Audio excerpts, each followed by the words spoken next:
and we come from different journeys.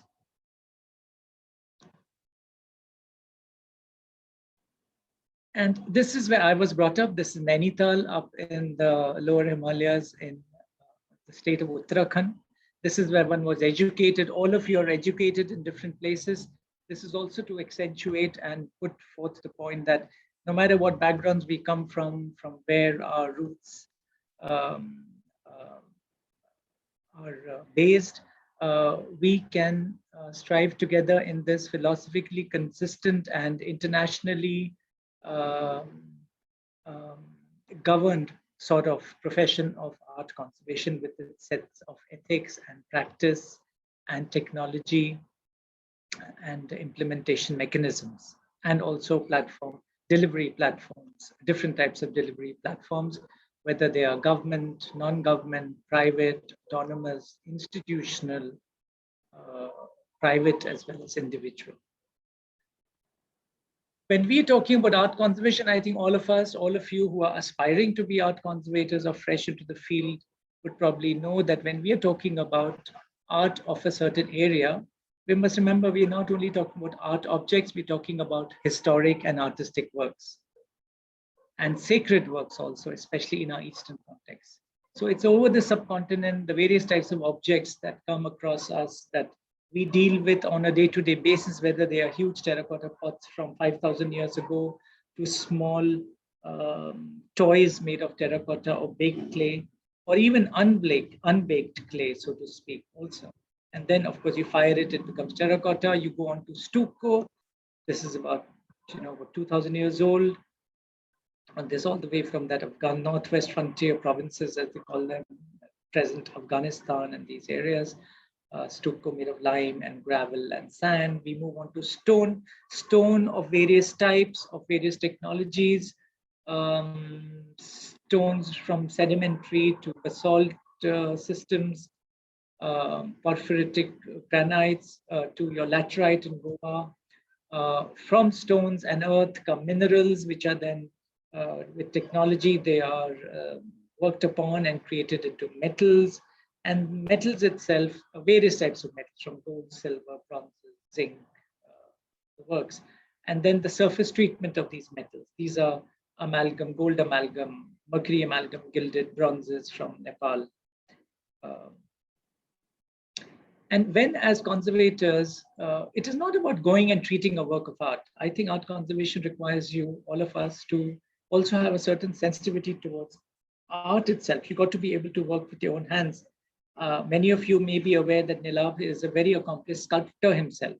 So he comes from that background. He knows his materials. He knows how to work with his hands. Unless you can work with your hands, information, knowledge from books, we can all gather, but there have to be certain intrinsic qualities and inherent skills inside you, which, as I said, inherent, but they could also be cultivated and acquired with time. So all of us are capable of acquiring all these systems, which will make you a an accomplished conservator, restorer, so to speak.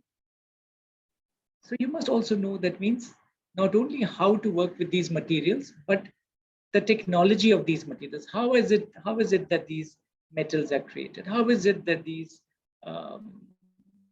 ivory objects, this is from Indo-Portuguese art, how is it that these are created? Not only how these are created, but what are the materials that go with it? The artist ought to know his or her materials. Many of you are from art history background, fine art backgrounds. It is one thing to work with the materials that are given to you. It is other to know exactly how to prepare the materials.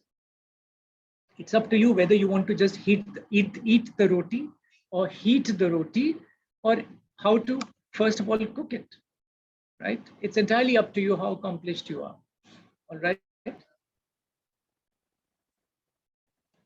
The other aspects that your life will touch when you're art conservators in India are miniature paintings.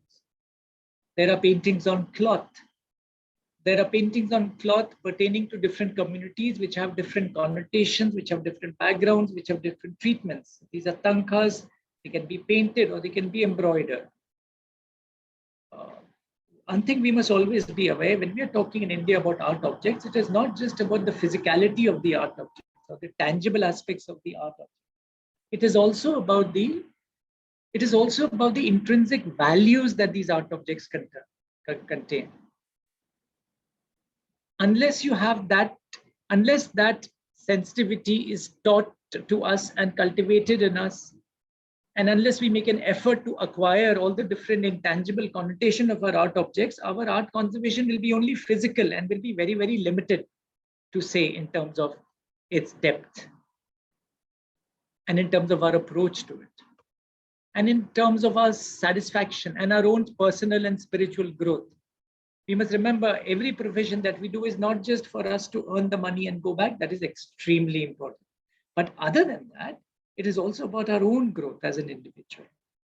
We find that when you into such a profession, and many of you will find as in art conservation, you will find so many different skills. You'll get to know so many things about yourself. And you may actually branch out from art conservation into some other fields. Nilabh will agree to it. Nilabh, how many of our colleagues have gone on to different professions and different things because they found that these are the inherent skills and nothing is lost. Don't think it's a lost thing that if people have gone on from art conservation into something else. The world is enriched with a person who's engaged in his or her profession. And the experiences you carry from other fields, even if it is art conservation itself, into some other profession, don't feel your work is lost. You will actually be adding a lot of value to that profession you go into. So this is giving you an idea of what the various types of aspects that you have to work with coming into art conservation, while in art conservation. And if these skills are extremely high, and if the market forces demand, and your inherent feeling demands and your exigencies of living in a mortal world demand, you move on to those other professions. There's not a problem, as long as you carry a bit of love for a cultural heritage with you. Textiles all over the country. Textiles, a very line field in India, even in the field of art conservation. If any of you are interested in textiles, this is the time to get into it because it's going to be big in India just now. Ethnographic objects. These are made of bones. You have wooden sculptures. You have ritual objects. So basically, this comes under the category of polychrome wooden objects. So wood itself is another material that you will be experiencing and interacting with. And from different, remember, all of this is one sample objects. You will have in every region of India, you'll have a different type of wooden object, right? Painted or unpainted. Objects that form objects of everyday art, objects of everyday use in rituals or in daily life. And then when it comes to art conservation, it's not just art conservation that are there in museums and other places. These are objects, these are sacred and historic works that are there. These are our living traditions. We can't be possibly killing all our traditions and then say now they're going to go into a museum. No. I think India has to devise its own system. You as art conservators or colleagues of people who are working in museology and museums, we have to be able to find our own system by which we not only conserve our things which are of past and use them as a reference for research and other things, but we also are able to revive and continue our living traditions. And these are things that INTACH has also done a lot of work on in the past few years. You must remember that if you're going into the profession, you must be prepared to travel. That is one of the plus points of this. And for some who are not interested in traveling, it's okay. You can stay in one place and work. So you can travel to different parts of India and work with the communities there and work on conserving objects there. And work on documenting how things are created in those places. If you're the explorer, put on your shoes, put on a rucksack and just go away. Yeah, keep a toothbrush with you and some things for documentation and carry on. Take some money also. Yeah, and document things. Or you come into, at the moment, I'll take you to Bombay where I am at the moment. So this is the CSMVS Museum. There's an art conservation center there. So like this, there are so many art conservation centers in India. Different institutions have established so many art conservation institutions. So this is what a conservation lab would look like. This is a lab which is a little bigger. There would be labs which would be a little smaller. But all these people here that you see, I'm showing this to you to show you that everybody here has come from a different background. Everybody here has come from a different background. And all are required to create a conservation system. This gentleman is an archaeologist. He is from a physics background. This girl is from an art history background. She's into textiles. He is a sculptor. He's working with textiles. Everybody here comes from some background or the other, right? So any background you're in, please remember, all of us have possibilities of coming into this profession. You must have 2-3 things that are in common: love for the sciences, and love for the humanities and the fine arts, and an interest in interacting with people and learning new skills, especially working with your own hands. If you have that combination, you're very well suited for this art conservation. But if you are not, doesn't matter. You might be interested just in photography, then get on to the documentation as far as art conservation is concerned, right? You get the advantage of working with ancient material. This is an Ashokan edict all the way from there. Rajesh is working on it. Swapnil from a fine arts background is working on that stucco seated Buddha that was sitting for 2,000 years in storage. And now he's been brought out. He's using a laser. You can work with marble. You can work with Jain communities in their way. You'll have to modify your conservation system to suit their requirements of their order. You have people working on bronzes, right? You could specialize into each of these fields, but first you must learn everything. You must learn, because especially objects in India, there are different materials in these different objects. So the idea is to get an overall understanding of all these things. And then comes to the treatment of it, which you will acquire with training. It's a question of training. It's no big deal, whether it's these ivory objects. If you're very much interested in the sciences, get into the analysis of it. If you're very good at analysis, tomorrow you might move on to, lots of institutions are coming up which want to authenticate art, which want to analyze the art, which want to prepare the condition reports. Become a specialist in that, go on to that. You have to create your own field here. The profession does not guarantee you a job as such. Technically, in the 1,800 museums in India, there is provision of a conservator, earlier called a chemist. But these are vacancies which are empty. So unless the government decides to open out these vacancies, or the state government decides to do that, none of you have a job. But there is enough cultural heritage here that needs people to work on it. It's a very interesting, ironic situation, right? Trained people, a lot of people interested, but very few properly trained people. A lot of money, but no one knows who to give the money to. It's a very strange situation to. And then, okay, you have the pleasure of showcasing your work before, after, very dramatic.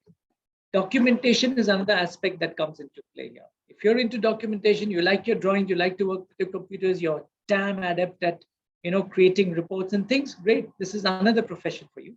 In fact, you could get into it as a career and make project reports for all sorts of institutions, including for art conservators. So you have to see how you can play with this profession as such. And this is what happens when you're working actually with the objects. You learn to powers of observation, even, amazing, even in that Pink Floyd song, he talks about those amazing powers of observation. Yeah, you have to have these powers of observation, and that is cultivated with time. That helps you tremendously when it comes to understanding art objects and their deterioration and how they are treated. And you treat different types of objects. You have the pleasure of working with conservators from around the world. The whole world is working on this profession. It's a very, very small, narrow group. So collaborations abound.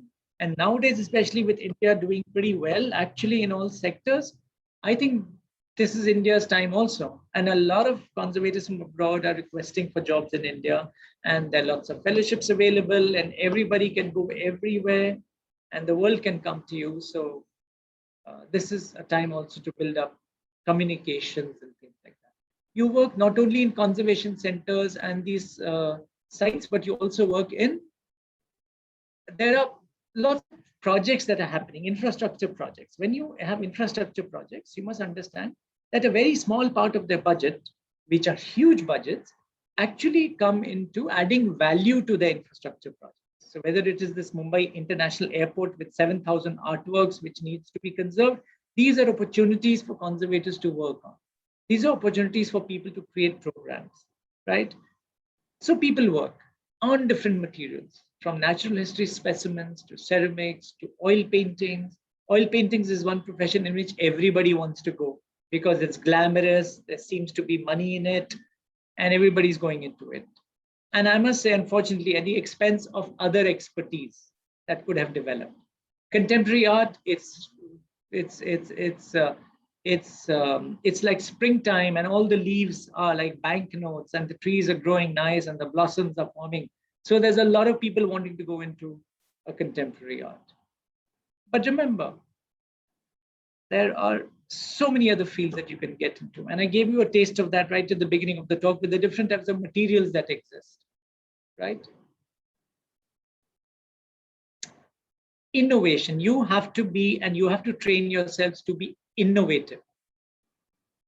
You have to be innovative, right? Because it requires you to be imaginative to be able to find solutions to problems. You have to be a person who doesn't create a problem, please. As it is, there are lots of hassles in this. You want to be a person who wants to give the solutions. You want to be the person who creates, forget thinking out of the box. You don't have to be in a box in the first place, right? And you got to give your ideas from there. You must communicate. The more you communicate, the more ideas you give, the more you interact, is the more that the profession will grow. And then you go on to treating objects, and then you go on to working with your colleagues, and then you go on to not just treating the objects you talk about, it's framing. There are many of conservators with us who have gone on to become framers. They've set up units. They're doing phenomenal businesses. They're specialized in art framing, in quality frame. You will always be called upon. You must remember, in the next decade, there are going to be a huge number of exhibitions. The trend has already started, exhibitions in India. Everybody requires conservators there, not just for the treatment of objects, but for the condition report preparation, for collection care of exhibitions, for conference support, for everything related to exhibitions. Yeah, it comes under the purview of preventive conservation. So many people are getting into preventive conservation. There is a stream of people getting into art packing, household packing movement.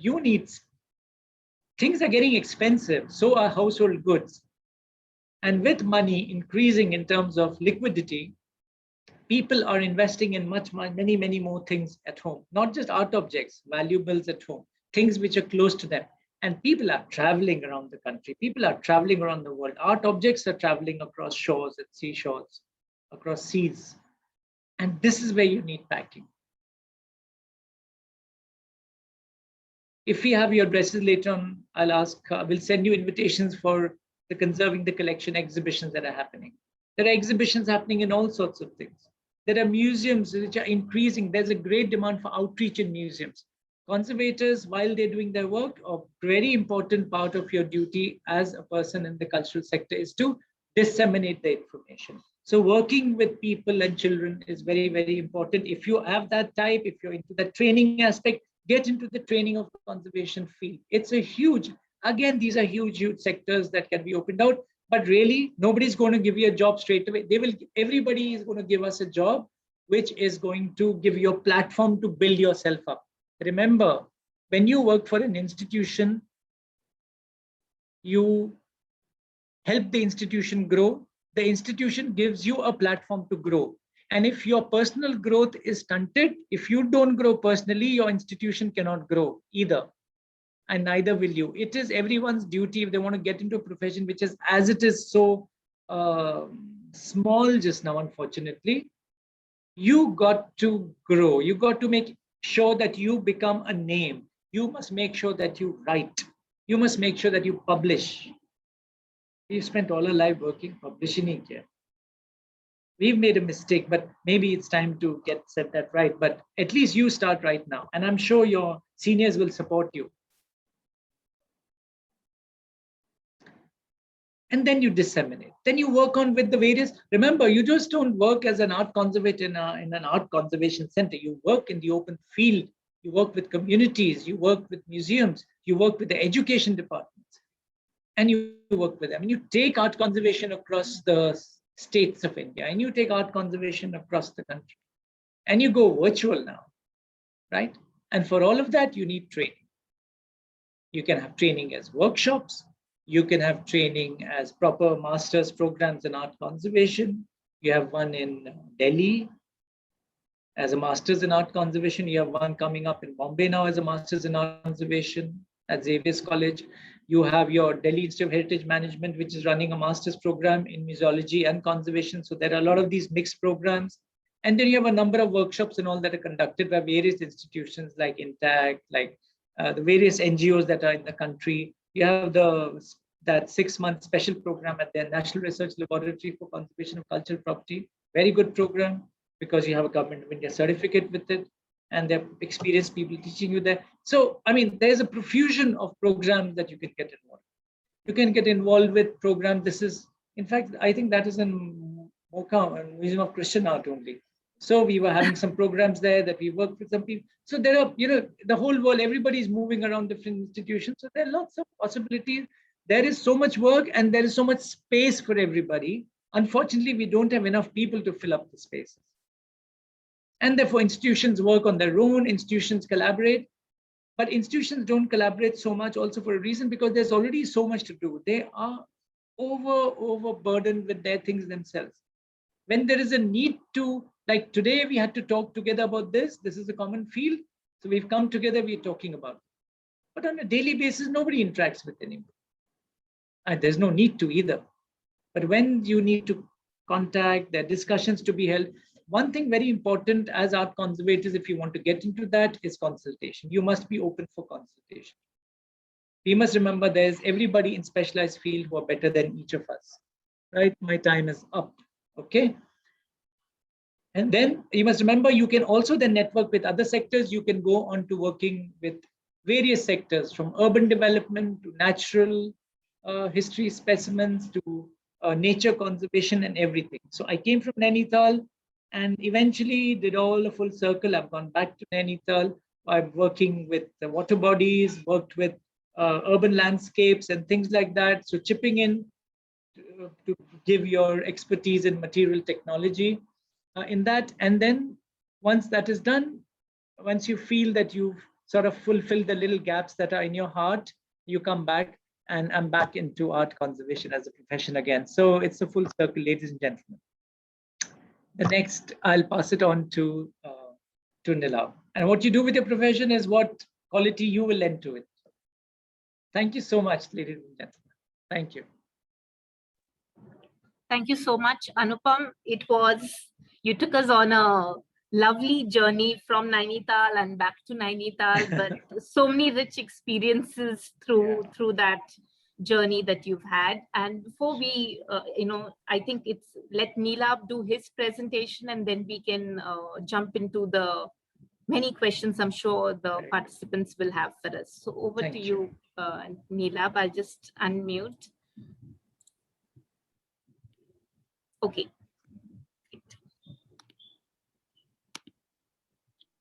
Okay, you can see my screen. Okay, this yes. is not going to be as elaborate as Anupam has said. Very, very well done, Anupam. Pretty good, brilliant. And since we've already had a discussion that I'm not going to touch on these aspects, so I'll just show you briefly various conservation activities that are undertaken, some before and after conservation work, photographs of the works that have been undertaken. And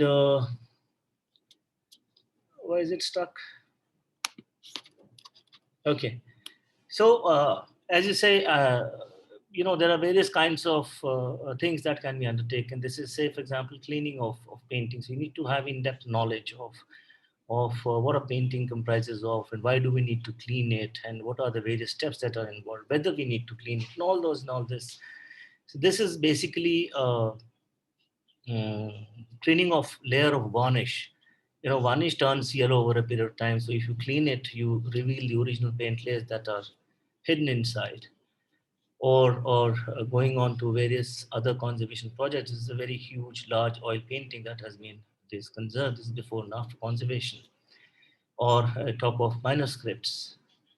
We've seen very old manuscripts, and you can't even fold the paper. You fold the paper, it breaks into pieces. So those kind of treatments need to be undertaken to preserve the heritage. That's conservation treatments of manuscripts being undertaken. Miniature paintings, this is, yes, they're in abundance and we need to tackle them. They're very delicate. The image on the left basically is, a chemical alteration of pigments that are used and due to atmospheric pollution most of the times. So these needs to be investigated and these need to be treated properly. Textiles or ceramics. I mean, it's just not gluing the pieces together. It's to understand what is it made of, what is the composition, what are the adhesives that you're going to use to fix up, whether these adhesives are reversible in nature or not. And all these, there are not many criteria that go into restoration. Or wood and lacquer. These are just various examples of various kinds of work that are being treated. You name any object, I mean, anything which can make a work of art needs to be, can be conserved and restored. I'll show you basically, I mean, there's just two small projects, larger projects, but a small presentation on the two projects that we've undertaken in Goa. This is St. Anne's Church at Talolim and Santana. This is after conservation. I mean, this was under the MOU with the government of Goa and INTACH, where we had undertaken heritage conservation and art conservation on a massive scale. And this project, I think, was undertaken from 2007 till 2011. And the entire divisions were involved. The structure was undertaken by the Architectural Heritage Division, whereas the interiors of the church, the artworks were undertaken by us. As you can see, I mean, this pretty dilapidated structure, and with a lot of termites and moisture seepage, and all of that has resulted into very badly deteriorated artifacts. So, and the most important thing, as Anupam also said, I mean, he showed the picture of a laboratory. In larger projects or projects like these, one does not have the facilities of an established conservation center or equipments or those precise tools. So, but we need to undertake conservation without compromises. And so it's important to establish a site laboratory which is either within the premises or somewhere near. In this case, we had hired a house nearby the church, and which was converted into a lab where all the conservation work was undertaken. Makeshift arrangements and washing of delicate paper lithographs, that's putting the pieces together. Or another makeshift arrangement, you have a suction table in a lab, but here we use a vacuum cleaner with a hole drilled in it, and through this area, if you can follow the cursor, you can see a stain which is being removed. And that's the lithograph after conservation. Similarly, documentation and it's a very important aspect here. An altar is being removed from the wall. It's about 20 feet high, and each area had to be documented because both the sides, they have identical pieces. So once it is being removed with all due precautions and well thought of steps, it was again assembled on the ground, on the floor, and the documentation was undertaken, because once you start moving these individual pieces for conservation, it will be very difficult to put them back together. And that's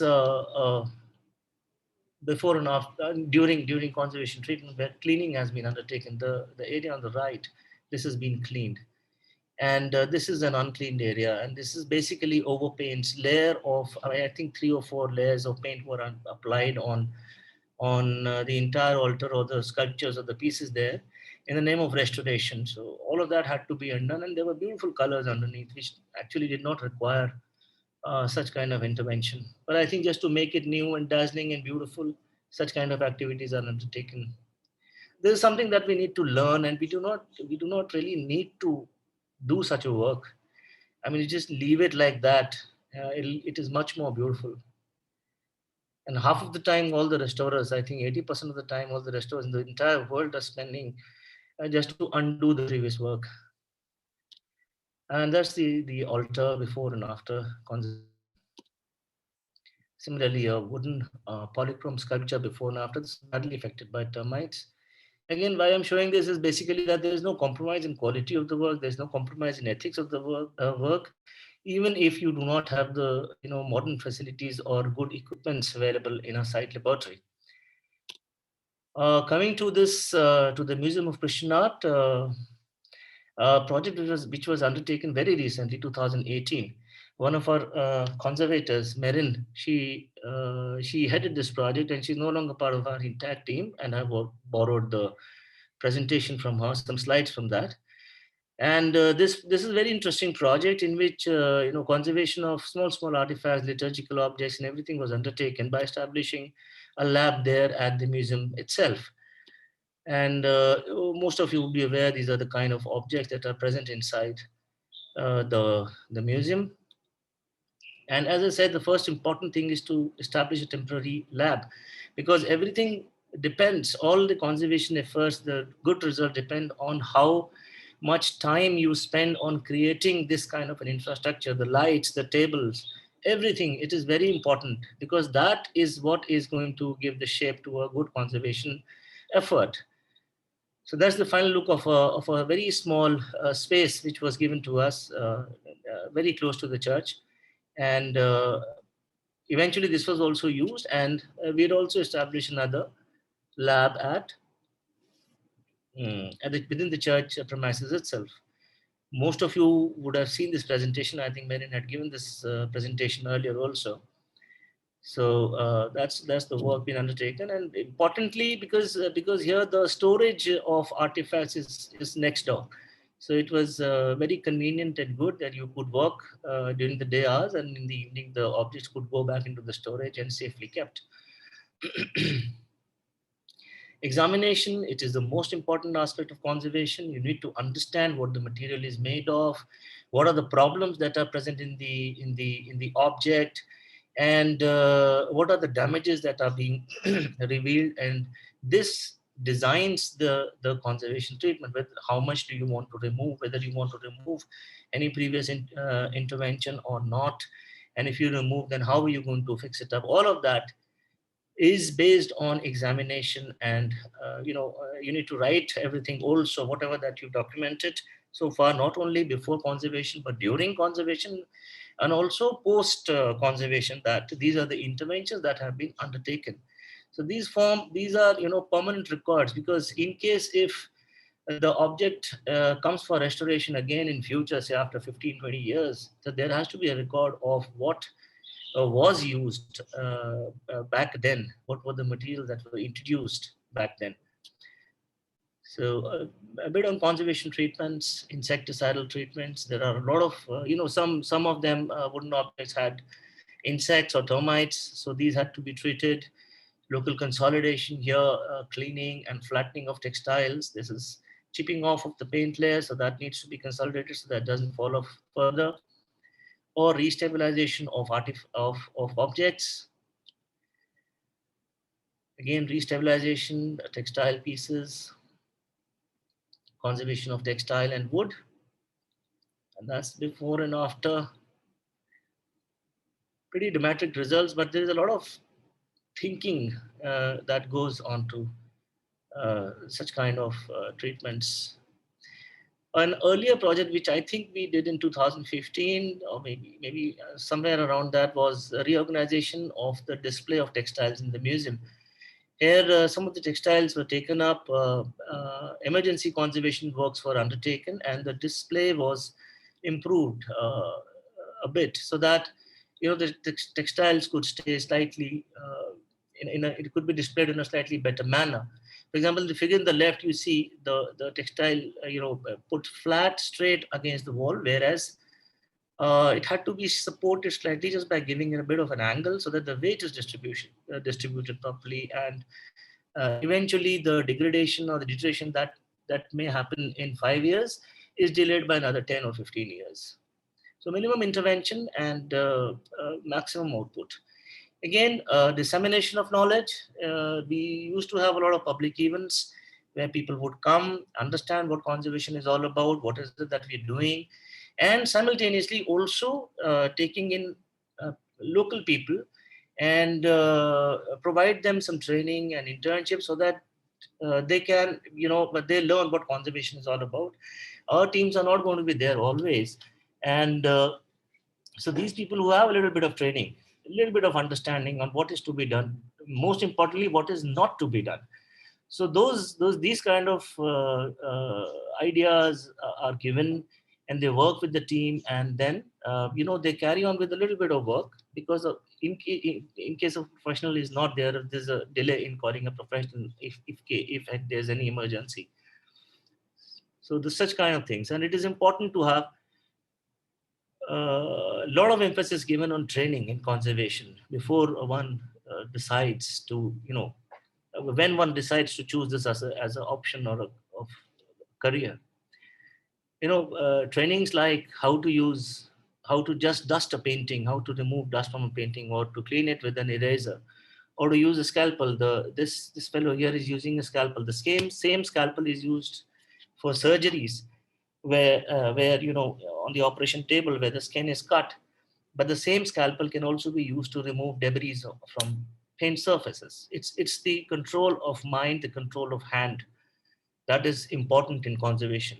Basic monitoring, how much adhesive is required, how it is to be prepared, how it is to be introduced, documentation in huge detail, each and every crack, every problem needs to be listed. Examination, here you can see examination being done with infrared light. This is slightly advanced than a regular documentation, but you can see that this is a copy, and under the paint layer on the canvas you can see pencil marks, and it is a graph that has been made. So obviously this is a copy of a smaller or a similar painting, and that's how you can investigate whether it is a original or a forge or a fake painting. Or x-rays. Before you undertake any kind of conservation treatment, it is necessary to know the structure, what is there inside. Or advanced scientific interventions, studying in detail what problems are there and how they're to be tackled. Or chemical analysis by taking cross sections of a sample, studying different kind of layers which are present. In case if you want to remove something, then how much of a removal will be safe and possible, all of that. And again, a lot of academic activities one should take in different areas of conservation. So basically coming again to the point that understanding subject, materials, evaluation of conservation treatments, dedicated efforts are required to undertake conservation work. And that's the end, basically to coming towards the end. I'll just highlight one of the program that INTACH has started about 3 years back. So this is the shot of of our website, INTACH. And if you go to INTACH divisions, there's a drop-down menu, INTACH Heritage Academy. And further, you have a PG diploma in heritage studies. That's something which has been introduced 3 years back, sorry. And it's a 1-year program where one can, study various aspects of heritage conservation. Again, be it nature conservation, be it scientific conservation, architectural conservation, or water bodies. And it's a program which is well designed. And there are similar kind of programs that are available. One should look at and undertake this course. It's a very interesting field. I think I'll rest my presentation here. Thank you. Thank you so much, Nilabh, for again a very detailed understanding of what happens through this process of conservation, right from setting up a lab to documentation, written and photographic, and then to the actual treatment, to the before and after. I will now open the chat room as well as unmute, give participants a chance to unmute themselves. And if you have any questions for Mr. Nilabh Sinha or Mr. Anupam Sah, either you can raise your hand so that we can then know who's asking the question, or you can put your question in the chat box and we'll take it up. So over to the participants. And can we have the participants show us their faces also so that we know? Yes, the video is already I mean, it's enabled, so they can, if they have that option available, and they can unmute themselves, go ahead and ask the question. I would prefer they raise their hands if they can, or then in the chat box. Yeah, but please show us your faces. We've Starting come with to mine. give this presentation to you. The least we can have is at least see you. Thank you so much. That's great. That's great. Great. Oh, the very shy people here. Lots of shy people. Go You've ahead. got right. Good. Now they're coming along. Good to see everybody. Nice. Happy people. And the other happy people need a little more courage, actually. Arey chehra dikhao yaar. Come on, I mean, we're speaking. It's very strange to speak to an empty screen with ourselves. Nilabh, thank you so much. I think it gave an idea actually about the process of conservation. So it's good we had that chat yesterday. Thank you. Yeah. Good. Very well. There wasn't any overlapping. Yeah, we should do this more often. Thank you, Natasha, for this, for getting us together. I think the people who have so many questions are sitting very silent over here now. They need to be. We are here for another 10, 15 minutes. So if you want to ask, just go ahead and have a conversation. That's all. We're not going to. Yeah, Fraser, Sandesh, these are the three that come to mind right now. Ethel, please shoot your questions. Okay, Ethel has a question. Yes. Go ahead, Ethel. Unmute yourself, please. Okay. Hi, Anupam. My question was to you that you mentioned Xavier's in Bombay would be opening a new center for conservation. Do you have any idea when? Could you tell us? Yeah, because of this pandemic, it has shifted. So the coming year. Thank you. It's a master's program in the Department of Ancient Indian History, Culture and Archaeology. It's a full-fledged master's program in art conservation.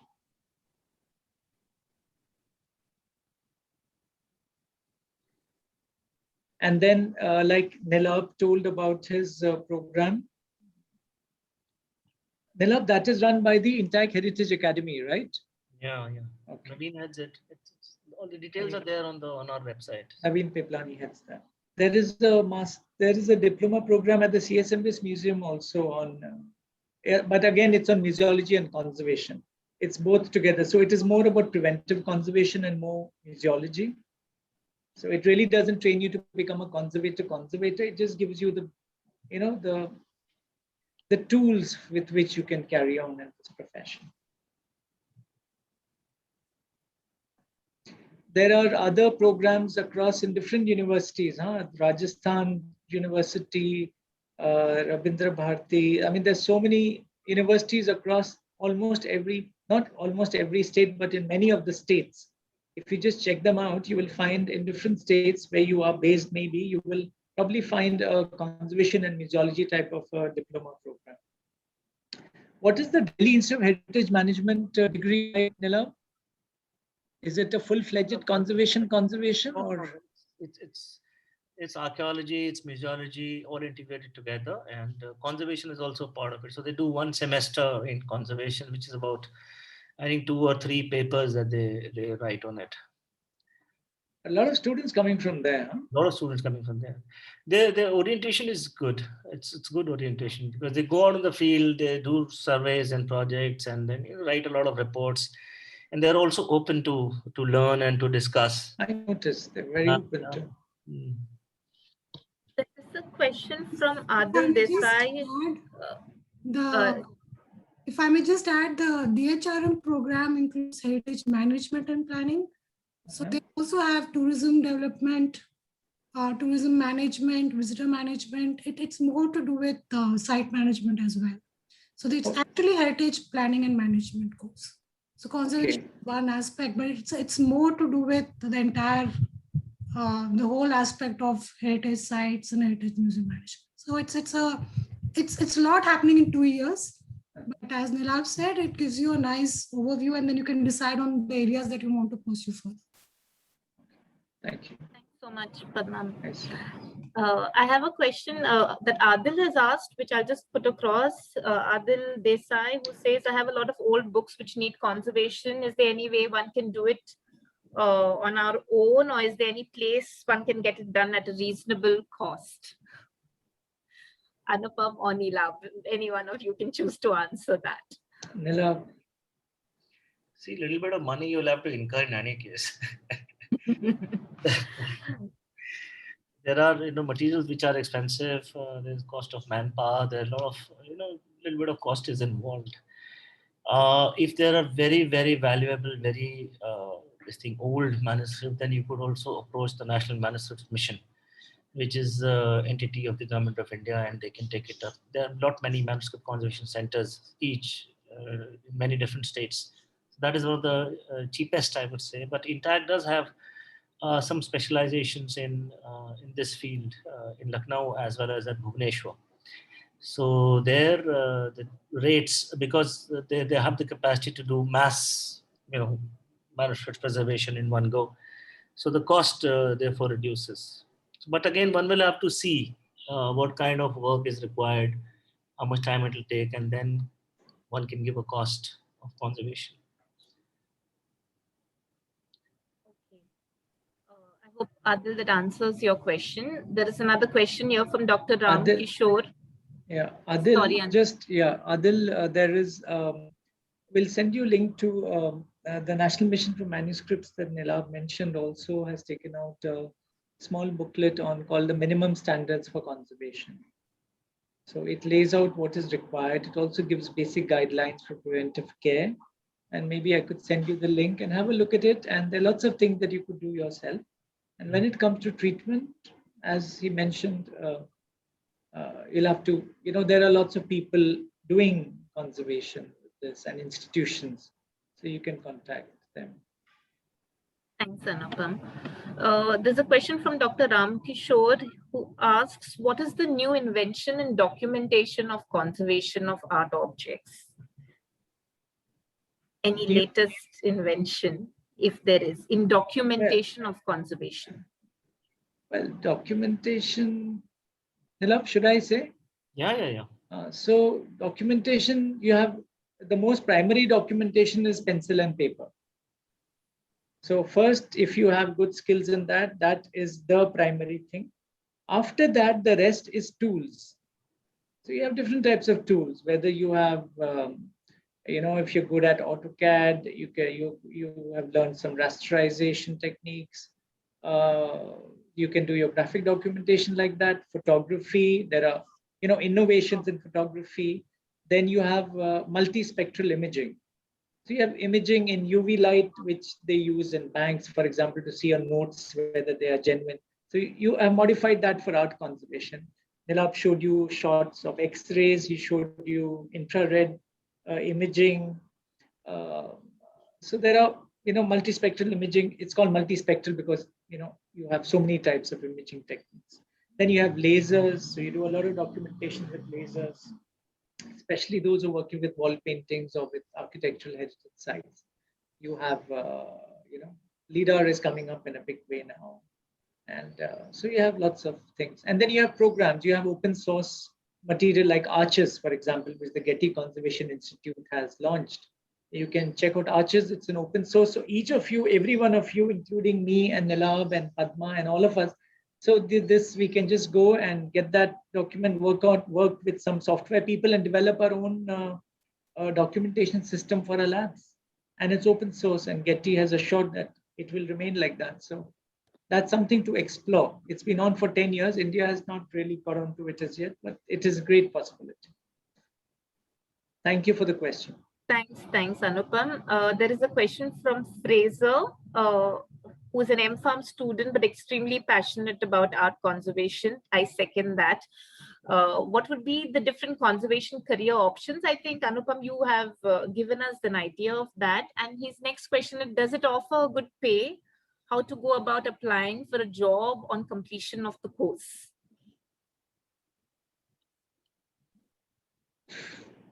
Anupam, take it. So, how to go about getting a job? We have 20 jobs vacant just now. We are not getting, people are not coming in. Where are the people? I don't know where are the people. I have no idea really. But the people are coming in and they come, they find their space, what they're good at, and then they carry on. And remember, you build up your profession yourself. When you come for a job, there's a basic pay. What do you start with? 25 bucks, 30,000 bucks. In a few years, you go to 35, 40,000 bucks, but then you will start plateauing, to put it very straightforward manner. You see, because most of these are NGOs. NGOs don't have that kind of money. And where is the client who wants to pay that kind of money also? So unless civil society comes in and supports these institutions, but also remember, even if they support the institutions, the pay remains the same because you have to see the whole institution. So even if they have funds for a conservator to get more, the institution sometimes would not allow it because the system has to have similar categories of pay. You can't suddenly say, but as I said, if you are good, if you have invested in yourself sincerely, it's up to the skills you have. You demand a position commensurate with the skills and the value you're providing to the institution who's engaging you. And then that's your revenue. But yes, if you have the intelligence, if you're two twins with the same levels of intelligence and the same exposure, I mean, absolutely the same. And if you've gone into heart surgery and you've gone into conservation, heart surgery will pay more. So it's a choice, choice, your call. Very true. I think the choices for each individual to make. One is to have the passion, and then the others to have the commitment to see it through. Okay, Fraser, I hope Anupam has been able to answer your question. I go to Neha. I don't know if Nilabh wants to say something because he's running a big institution. No, it's the same. It's the same. If you expect a salary, huge or a high salary, it is not possible. It's simply not possible. And you'll have to create a niche for yourself. You'll have to educate yourself, make yourself in demand. And there are institutions who can pick you up, or you can even, create a niche for yourself and start things yourself. It's also, but it requires investments of time, not only knowledge, but time also, skills also, a lot of things. But yes, it can take you places. It can take you places much easier than many other fields. Yeah. A few more questions here. One from Neha Shah, who says, how to go ahead with just documentation as a full-time career? To my understanding, documentation is an integral part of the whole conservation process. But is there an area which you can specialize in, which is just documentation? Nilabh? I think Anupam covered it very well in his talk. I think so too. You can answer that better. Yeah, there are various types of documentation also, and you can be a specialist in documentation. And the art conservation institutions and the architects, the conservation architects, that is a huge sector. If you're good at a variety of materials, you must get into historic interior projects. Documentation is very, very important there. But you must realize, you see, all these architects are going for 5 years training before they come out as interns and apprentices. If art conservators are expecting that they will get a 6-month certificate and then they won't, you have to look at this thing also. What he said, the time. What time are you investing? I agree with you, Anupam. It is yes, it's a documentation. Lot of training. Documentation is a huge field, Neha. In fact, Neha, aren't you the one who started that web thing called Sadatva? Yes. Are you? It's an online something, right? So yes, it's an educational venture for art conservation and restoration. So tie up with all of us, na? Spread the word around. Yes, sure. Yeah, do that. All right, great. Before I go to the next question, there is a hand raised by Teresa Reis. She's from Portugal. Did an internship with MoCA years and years ago, but has been actively involved in everything Goa related. So Teresa, over to you for your question. You'll have to unmute yourself. Teresa.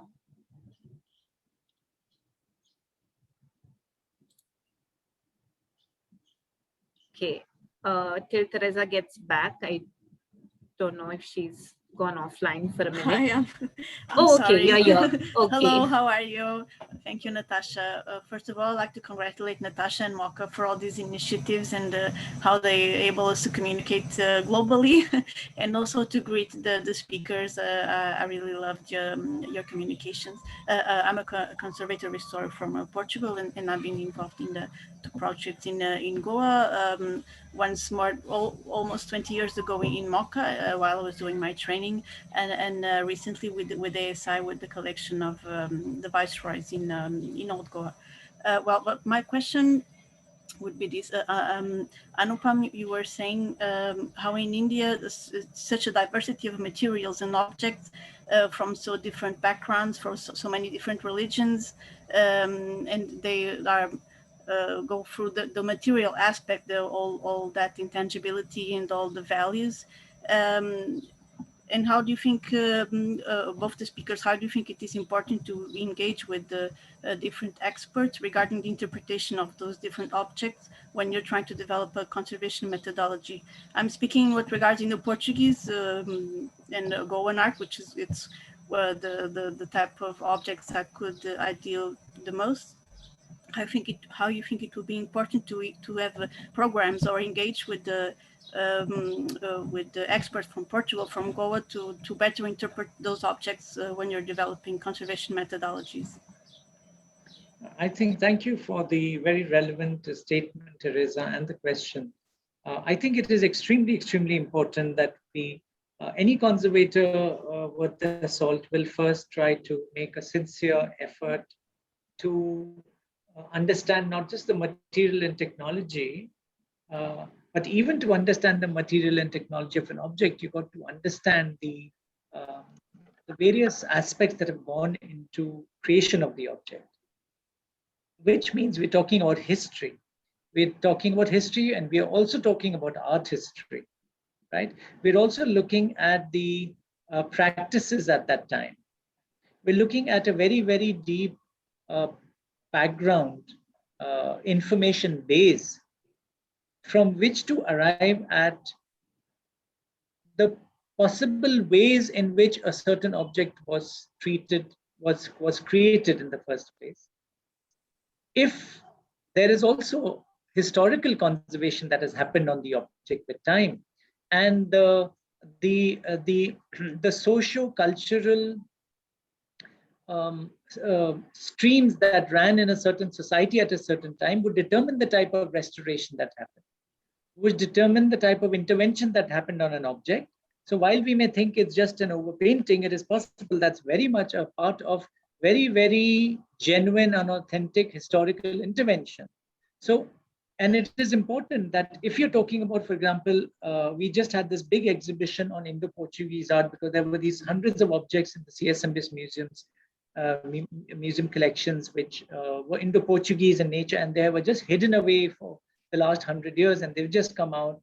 It was so important. It was, in fact, we have just done a small project, but we've realized that this is the time where you need that collaboration to be able to understand from the people who know it best, you see. So in the treatment, you have to have that interaction. And not only that, I think we also have to see what use the objects were on, because our intervention is also based eventually on an exhibition or a display of that object, or education to the public about that object.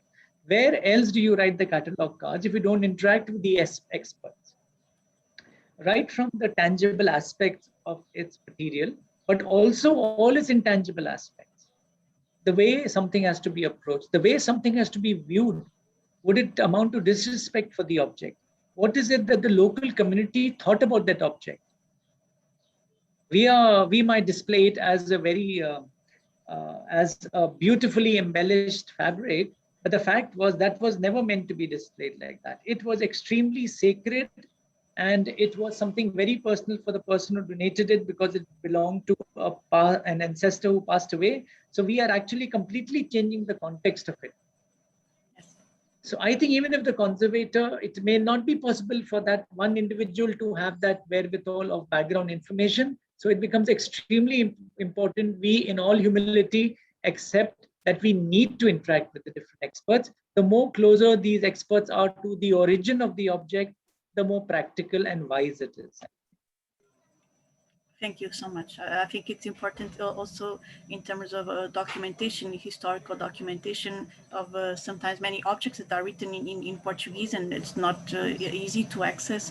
So I think that is also very important, also being very humble and just want to share how important, so how I think it is important to engage, conservators to engage with each other and have a transdisciplinary approach towards the objects, because it's important to know what they mean, what was their use, how were they made, to also develop the proper methodology of conservation and then exhibition and interpretation. So thank you very much for your reply. Thank you so much, Teresa, for your question. We have just another few minutes, but there are a few questions here. So Heta has two questions. One of them is, what are the kind of adverse reactions you can expect from the locals? I guess this pertains, Heta, would you like to elaborate on this question, Heta? So Anupam, just to introduce you to Heta Pandit is the chairperson of Goa Heritage Action Group, and Goa Heritage is co-hosting this Heritage Hour with us. She has a question, Heta. Yes.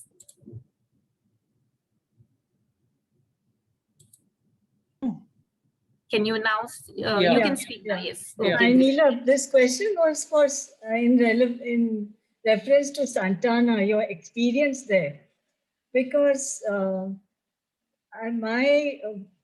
not necessarily at Santana, but otherwise also you hear sometimes that somebody's lovingly put blue paint on the art object and layers of it, and then you come and messed it up. These INTACH people came and messed it up. So how do you react, or how would you try to mitigate those adverse comments or responses? Nilabh, can I say something? Yes. Because it's direct, it's mentions INTACH, so I should answer that. So I think the thing is that, first of all, so the local people who put all these paint over their objects, we must remember that they are people of faith. They are people of faith, and they want to perpetuate their feelings for the sacred.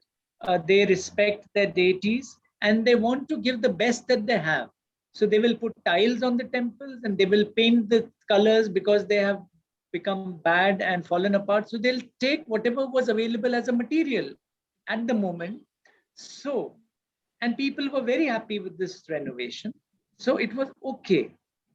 Now, when an expert comes and says, oh my God, this is so, it is so it is so backward, and where are the aesthetics? Where are the beautiful muted tones? We're talking from this position of, we are the guys who know art, and, bas hamara hi idea hai jo chalta hai. So that is one aspect, because that is also wrong. That subjectivity is also wrong. Let us look at the object. Let us look at it objectively.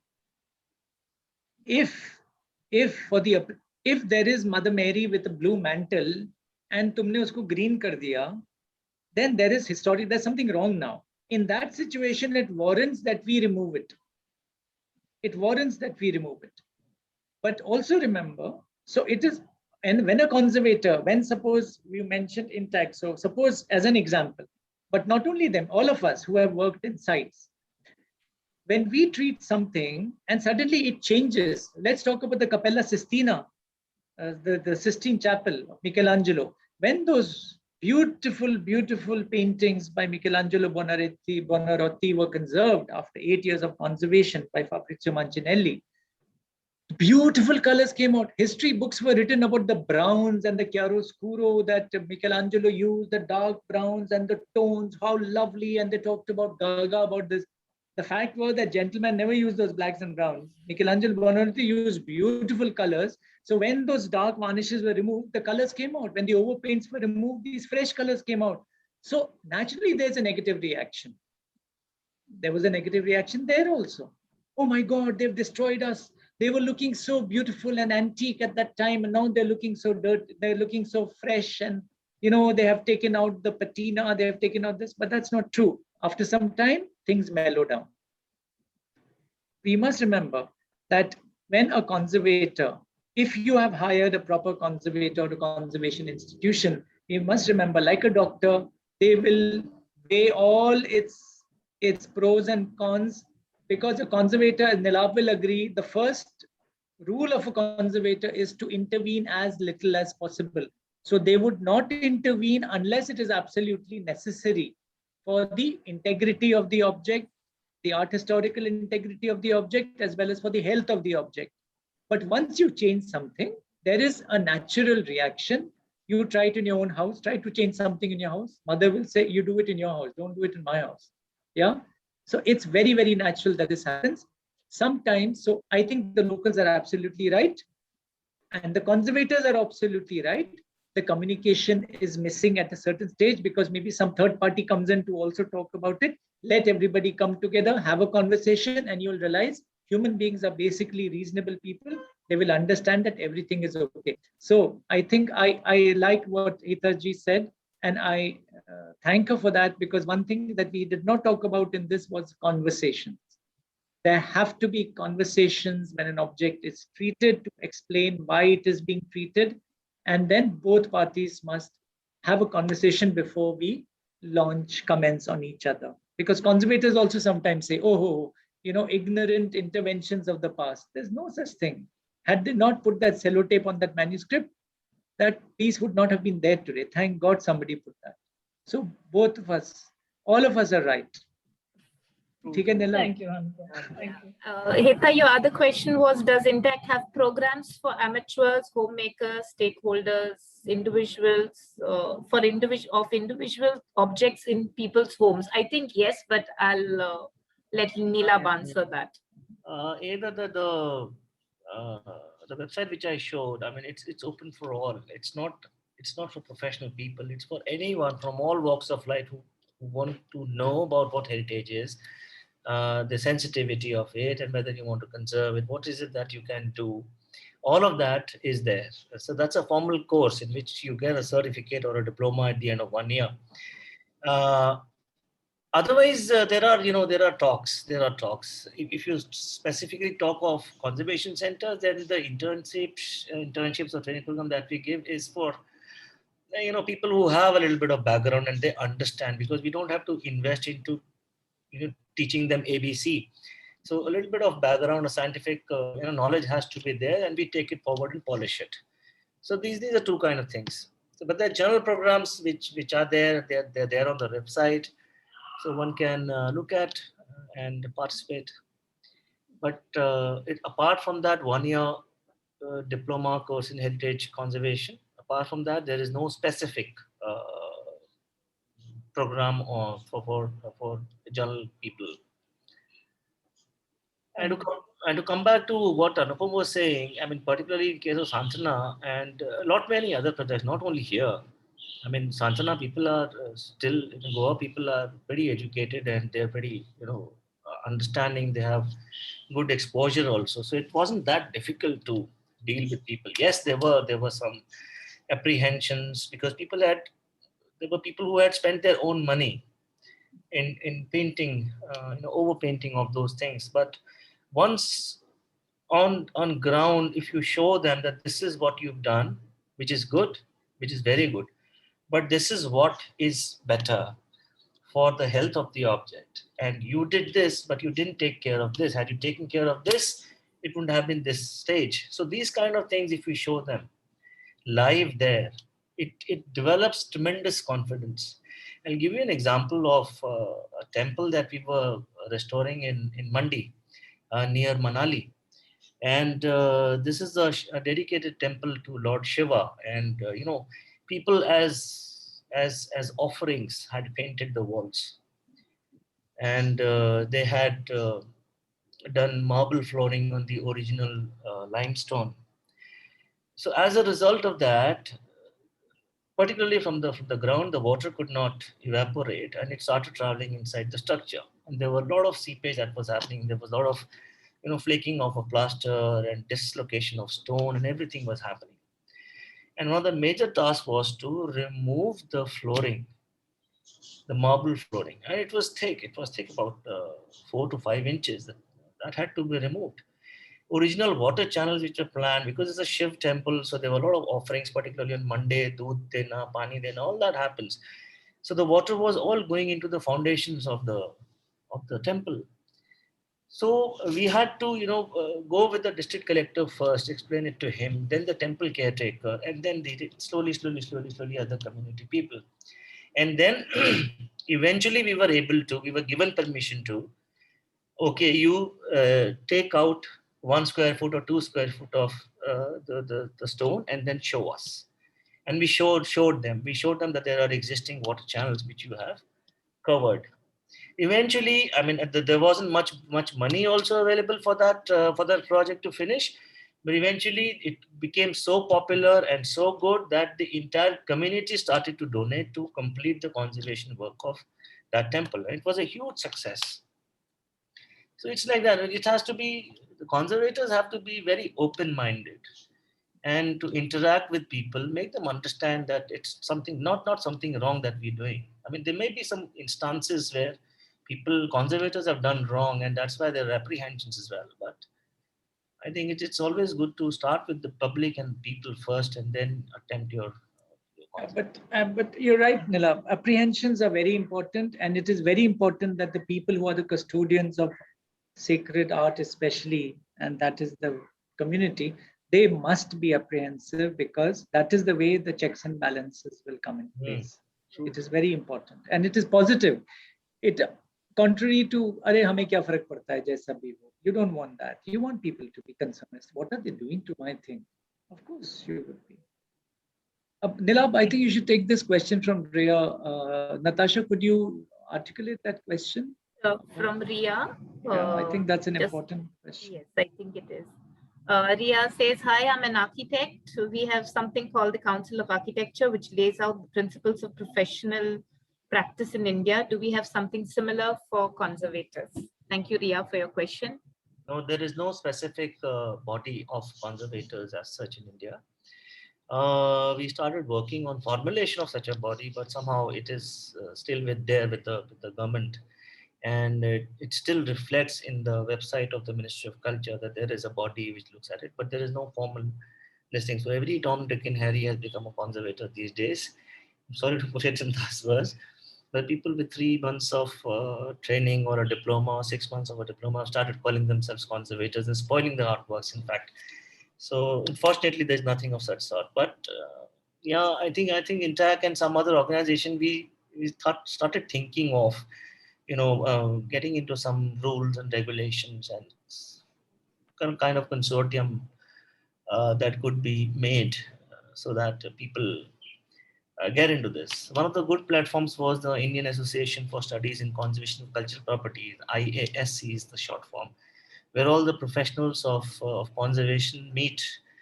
They're the members throughout India, and then they meet and then they present papers and discuss on these things.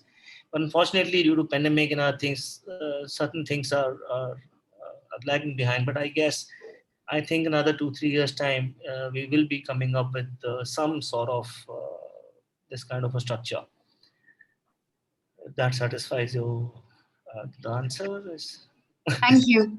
No, I actually want to know, sorry if I may just add that, because, when you have a body like that gives you principles of professional practice, it kind of very clearly states these are do's and these are don'ts. And these are illegal things and these are legal things. And this is what you can do as a professional. This is what you can't. So I think something like that really forms like a guide to direct people to, especially conservators, to follow certain principles. So or if there is any if there's any manual or something like that that's used by professionals. There are a lot of ethics and regulations, everything that Yes, laid down. ethics, that's the word that I was looking for. Those Ethics. are laid down, not specifically to Indian context, but yes, broadly, there are a lot of charters there. We all need to follow. But the people who follow are the ones who have done their, invested in conservation to make themselves conservators. But the people in public who do not want to spend so much amount of money in restoring an artwork, so they would call a local artist and get it done at 1/10 of the cost. So there is no ethics. There's nothing that is. It has to look beautiful. It should satisfy me. That is the unfortunate problem. But Rhea, thank you for the question, and maybe we'll have a chat on it. Nilabh, we should IAC ka dikhte hain. Let's get it alive again. That's true. But thank you for raising this, Rhea. Thank you. Thanks, Ria, for the question. Anusha has a question of whether there is any training series planned in Goa for Goa. I think, Anusha, it is up to us to request INTACH and CSMVS, for the training programs. They are the ones who can do the best and have these training sessions here. MoCA will try and see, hopefully in the near future, to organize training sessions. But I would like to throw this question to Anupam and Nilabh to find out whether I think there is a lot of potential. People are coming forward. Ria, Sandesh, there is Glenn already in the field, Fraser, who are very interested, who are already doing some sort of minor conservation works. They need to build on their skills and are looking forward to more specific training programs. So how would you look at this, Anupam and Nilabh? I would pitch in here because Padma is working on, Padma is the director of our center in Delhi. And she's been working on developing a course in paintings conservation, which is almost finalized and needs to be just thrown open. And a little bit of nitty-gritty needs to be done. So keep watching on that space, and once it is there, so conservation of paintings is one. Then after that, paper and preventive conservation. There are a lot of small online courses that are being designed, and eventually these are the beginning things, and thereafter there will be more intensive training programs or internships which will be provided in-house. So one will have to come to Delhi or any other center wherever we are organizing and go there and do that. For that could be for 2 to 3 weeks, maybe 2 months, 3 months, 6 months, depends on that. But yes, INTACH, I don't know about the CSMVS, but INTACH has on it already and made a substantial progress, and it's just a little bit of time when these courses will be open for registration and to start. And initially Okay, they will be online. These will be available in Delhi and online, is what you're saying, sir. Yeah. Yes. Okay. All right. So No, if you saw the moment this question came up, both Nilabh and I jumped to answer that because we're all thirsting for more people to come and work. So if you have our email addresses, write to us and you can be assured of your programs. Yeah. You have to just write one email, that's all. Everybody will line up to help you with you. That's really good to know, because I think we need more training programs. I know that it's not all the time kind of easy to have them, maybe in situ in Goa, and it will have to be sometimes online and in Delhi or in Mumbai. But I think if somebody is really interested and can make it and join these courses and improve on their skills, I think they should avail of it. From MoCA's side, we will try our level best to arrange for various training programs for conservators and people in the profession to upgrade their skills and engage with various conservators from around the country and maybe even internationally. Thank you, Anupam and Nilabh. I don't know if I've missed out. There's a question from Sandesh who asks if any art conservator damages a work of art, who takes the responsibility? Anyone can. Anyone can. Nobody wants to. No, we don't want to, definitely. As I told you earlier also, it's the scalpel which is used to undertake surgeries is the same scalpel which is used to remove a debris. I consider my profession, we all, the sincere ones, we consider our professions as the surgeons. you're operating on a table. You cannot afford to go wrong. In case you go wrong on a surgery table, there is a death and there is a loss. And in case of us, there is a hole in history. So I don't know which one is more important. But yes, it's something like that. And yes, accidents definitely happen. They definitely happen. And especially at not even at younger days, but even at the senior level, it happens. But in order to avoid it, there has to be very careful planning. There has to be group effort. It's just not regular dusting or anything. That even dusting can create scratches on the surface. A regular brush dusting, it can. So one has to understand all that and think. Maybe Anupam, you can add something to it. Yeah, I think when the fact is that when an art conservator treats a work of art, fortunately in this compared to human life, here there is no complete loss, there is a damage, and it stops at that. And that damage can be rectified, like all other damages can be rectified by conservators. So fortunately that issue gets sorted out at the conservation table itself. At the same time, when an art conservator is working, that art conservator is usually working with a team of 2 or 3 or 4 or 5 people. The chief conservator takes that responsibility. If the work is successful, then the team takes credit. But if there is we can't say, oh, my staff, he actually did not do what I told him to do, or he forgot to analyze it before he put that solvent on it. That is bad luck. So the team leader takes responsibility.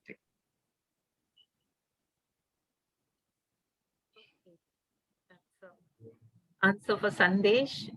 It's the team that takes decisions and the chief conservator that takes the responsibility in case anything goes wrong. But like Anupam said, it can get right on the conservation table itself. It can be rectified.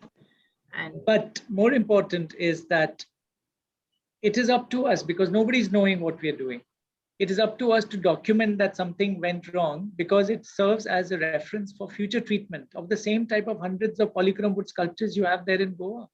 If this solvent created an unexpected result, it should be noted down. And that's what Nilabh talked in fact, he mentioned it twice, this need for documenting your work. Everything that happens, your field notes are extremely important that you do that. Yes, we at MoCA also have always stressed that documentation is the most important. It's as important as all your other steps in conservation, and it needs to be there because 20 years down the line, people need to know what was the conservation effort that was made in the past before they can carry out their next conservation moves. So that's a pointer for all. And just the last 2 questions. There is one from Dr. Ramkrishore. Any idea about a platform where we can find new equipment regarding conservation? This is equipment for conservation. Anupam or Nilabh? What? Any new equipment and where platform where this equipment? Yeah, equipments are available. Everything is available.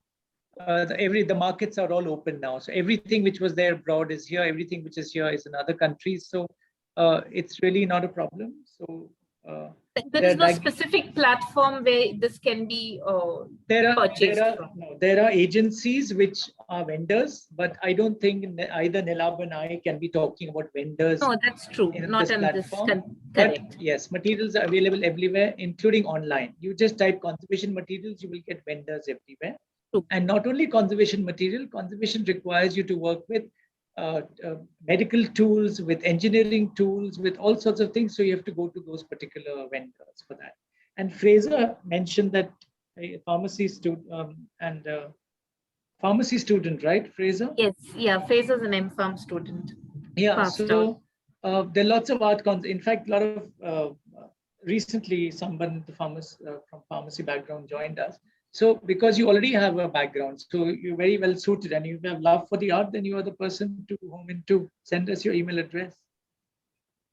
I don't think there is any entrance exam that is required for the PG diploma certified courses in conservation. I might be wrong, but I think everybody has some training courses, entrance examinations. Exam, Would, okay. Little bit, yeah, basic thing, just to for us also to know that that you can talk in English, you can understand English, basic thing. What kind of a heritage bent of mind you have, things like that, very basic. But yes, there is a selection criteria. With that, we've taken up all the questions that were in the chat room. It's way beyond the time. It's 5:30. Anyone has any question, you can directly raise your hand. If not, I would request Anthony Gaskell of the Goa Heritage Action Group to propose the vote of thanks. I'm just waiting a minute to see if anyone else has a question for Anupam or Nilabh. Natasha, do share our addresses with those who are interested in carrying on a line of communication. Definitely, Anupam. I will share both yours and Nilabh's email address with the participants who would like to get in touch with you all and know more about the courses available or, for more specific training programs. Darpana, you may ask. Hi. And thanks for the, I'm sorry for the last minute raising of the hand. I just had a suggestion. The Deccan College in Pune has a 1-year diploma course on heritage conservation. And this is open for people from all backgrounds, as well as through the year-long course. What we get to learn is right from understanding what conservation is through art and architecture and archaeology. It is also on how to actually, go through the processes. That means how do you clean up an old metal object, or how do you restore something? So there are, those, it's like a lab a workshop kind of a thing also, which is included.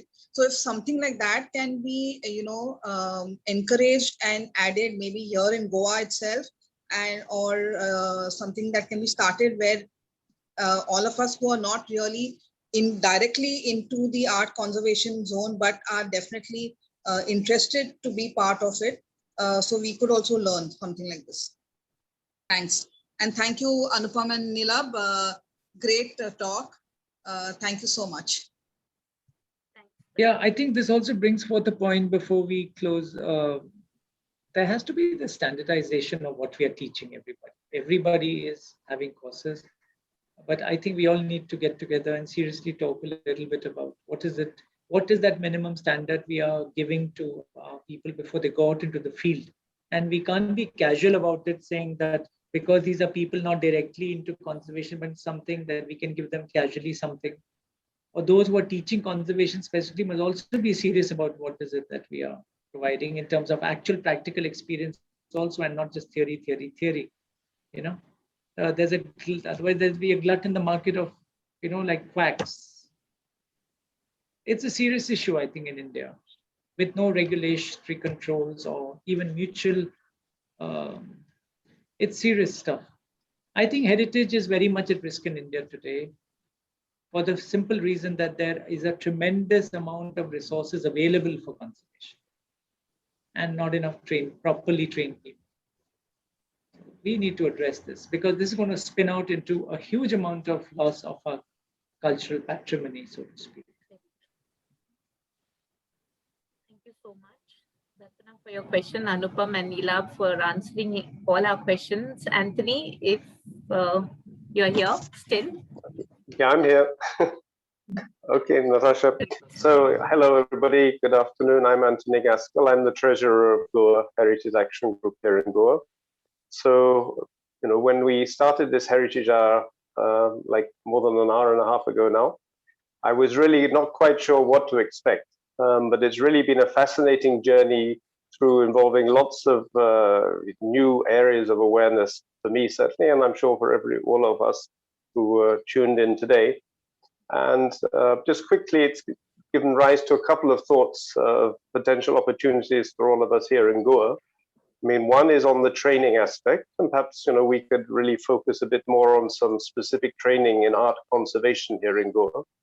And secondly, given the huge number of art objects and heritage objects that we do have here in Goa, perhaps we should even think about putting together some thought and plan for having a conservation center of some sort here in Goa and providing job opportunities in Goa itself in this field. So these are just a couple of thoughts I've kind of taken away from this afternoon's presentations, but definitely please accept our thanks, Anupam, for your insightful introduction into the exciting career possibilities in this whole art conservation area. And I think you've really outlined, you know, a plethora of different opportunities for people and very clearly stated, you know, where it can lead people. And Nilabh, you've given us a, you know, practical understanding of the application of the this field, and given the examples of, you know, two important projects that have been undertaken here in Goa. So on behalf of MoCA, on behalf of GHAG and everybody today, thank you both very much for sparing a lot of your time and giving your energy and communicating all of that to everybody here today. Thank you again. Thank you. Thank you. Thank you very much. So much, Anupam, Nilabh, and to all our participants, you all have become part of the MoCA and GHAG family, and keep supporting all our programs, and we'll keep you updated on the later ones as they keep coming up.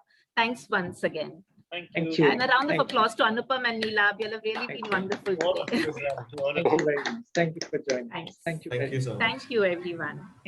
Thank you, Rajesh, for that special clap.